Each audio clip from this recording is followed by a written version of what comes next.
बिस्मिल्लाहिर्रहमानिर्रहीम। अनगिनत दुरूद व सलाम नबी आखिर ज़ुमा मोहम्मद मुस्तफ़ा सल्लल्लाहु अलैहि वसल्लम और उनकी आल पर। पावर कॉरिडोर सीरीज़ की नई वीडियो के साथ शहजाद अनवर फारूकी एक मरतबा फिर आपकी खिदमत में हाजिर। और आज फिर बहुत अहम खबरें हैं जनाब।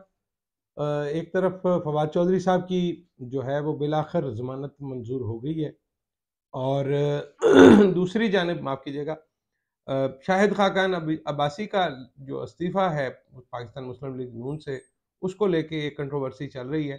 इस पे अब तक की जो मालूमात है वो आपसे शेयर करेंगे और ये जानने की कोशिश करेंगे कि अभी तक की सूरत हाल क्या है और चीज़ें किस तरफ जा रही हैं।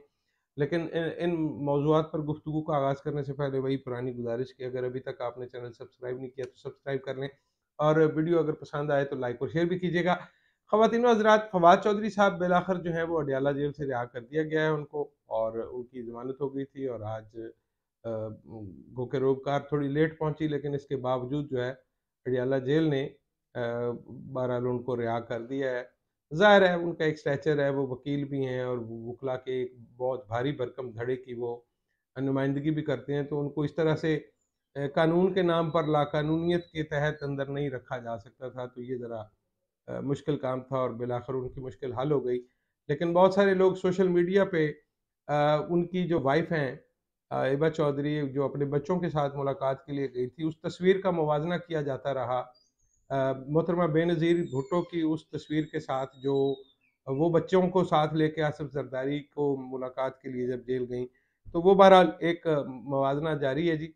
और पाकिस्तान पीपल्स पार्टी पर बराह रास्त सोशल मीडिया का एक अटैक आया है कि आपने वही कुछ किया जो आपके मुखालिफ आपके साथ कर रहे थे, तो आज आप हुकूमत में हैं और आपके होते हुए वही कुछ हो रहा है।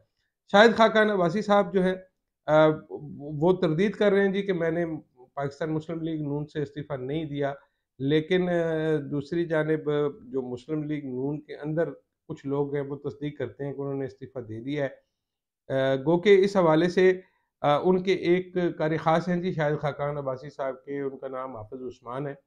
और हाफ़िज़ उस्मान जो हैं वो उनका पिछली हुकूमत में जब मियाँ नवाज़ शरीफ साहब वज़ीर-ए-आज़म थे और उसके बाद वो ख़ुद भी वज़ीर-ए-आज़म रहे शाहिद खाकान अब्बासी, तो एक जब इनके पास ऑयल एंड गैस की मिनिस्ट्री थी, तो एक लेटर हेड पे किसी अपॉइंटमेंट के एवज़ जो है वो अरबों रुपए का लेन-देन का ज़िक्र था। लेकिन बाद में हाफ़िज़ उस्मान ने उसकी तरदीद की और बताया कि वो सारा झूठी रसीद है जो सोशल मीडिया पे चल रही है। बहरहाल, लेकिन हाफ़िज़ उस्मान के साथ शाहिद खाकान अब्बासी साहब की जो कुर्बत है वो किसी से ढकी-छुपी नहीं है। तो वो बदस्तूर यही कह रहे हैं कि हमने इस्तीफ़ा नहीं दिया, और हमने अगर उस वक़्त इस्तीफ़ा नहीं दिया जब जनरल मुशर्रफ का जो गैर एलानिया मार्शल अपने पूरे जोबन पे था और ज़ुल्म तशद्दुद की एक तारीख़ रक़म हो रही थी, तो अभी हमारे पास जमात को छोड़ने का कोई वो जवाज़ नहीं है। एक ऑडियो क्लिप उन्होंने भेजा हुआ है अपना। लेकिन ज़ाती तौर पे मैं समझता हूँ कि मामलात जो हैं, धुआँ वहीं से उठता है जहाँ पे कुछ ना कुछ हो। अगर आग अभी नहीं लगी हुई, लेकिन सुलग ज़रूर रही है। और जिस तरह से हम माज़ी की पिछली वीडियोज़ में ज़िक्र करते रहे हैं कि कोई किंग्स पार्टी इन मेकिंग है, तो अब आप खुद सोच लीजिए कि मुस्तफ़ा नवाज़ खोखर जो है, वो पीपल्स पार्टी से डिफ़र करके अलग हो चुके हैं बाज़ाब्ता, वो इसका ऐलान भी कर चुके हैं। शाहिद खाकान अब्बासी साहब हैं जी, उनका आपके सामने है मामला, जो भी इश्यू चल रहा है। इसी तरह से रज़ा रब्बानी साहब, पाकिस्तान पीपल्स पार्टी से उनका ताल्लुक़ है। तो उन्होंने सेनेट में जो कुछ कहा वो लगता यही है कि वो पार्टी पॉलिसी से हट के कह रहे हैं। कल एक तकरीर की मुशाहिद हुसैन सैयद साहब ने, जो कि साबका वज़ीर भी रहे हैं मुस्लिम लीग नून के और इस दफ़ा वो सेनेटर हैं मुस्लिम लीग नून के, तो वो भी कह रहे थे, वो किसी जनरल आइंदा खान की बात कर रहे थे कि अगर हमने अभी भी होश के नाखुन ना लिए और सूरत हाल को ना सँभाला, और उन्होंने अपनी राय भी रखी कल ऐवान बाला में, और उन्होंने कहा कि अगर हमने अपनी अभी होश के नाखुन ना लिए तो शायद किसी और जनरल आइंदा खान के आने का इम्कान पैदा हो जाएगा, या फिर कोई कौमी हुकूमत बन जाएगी और फिर सारे हम लोग मिलकर सड़कों पर होंगे और बहाली जमहूरियत की तहरीक चला रहे होंगे। तो उससे बेहतर यही है कि हम इंतखाबात का ऐलान करें और अगले इंतखाबात में जाएँ ताकि पाकिस्तान आगे चल सके। तो इसका मतलब ये है कि ये बात तो अब बहुत सारी जगहों पे सामने आ गई है कि पाकिस्तान आगे नहीं चल रहा। और मुशाहिद हुसैन सैयद का कहना इसलिए भी अहम है कि मुशाहिद हुसैन सैयद साहब जो हैं वो बड़े करीबी रवाबत में हैं चाइना के साथ, और पाकिस्तान और चाइना के हवाले से जो काम होता है اس میں بیشتر اوقات جو پاکستان کی طرف سے انپٹ ہوتا ہے وہ زیادہ تر مشاہد حسین سید صاحب کا ہوتا ہے.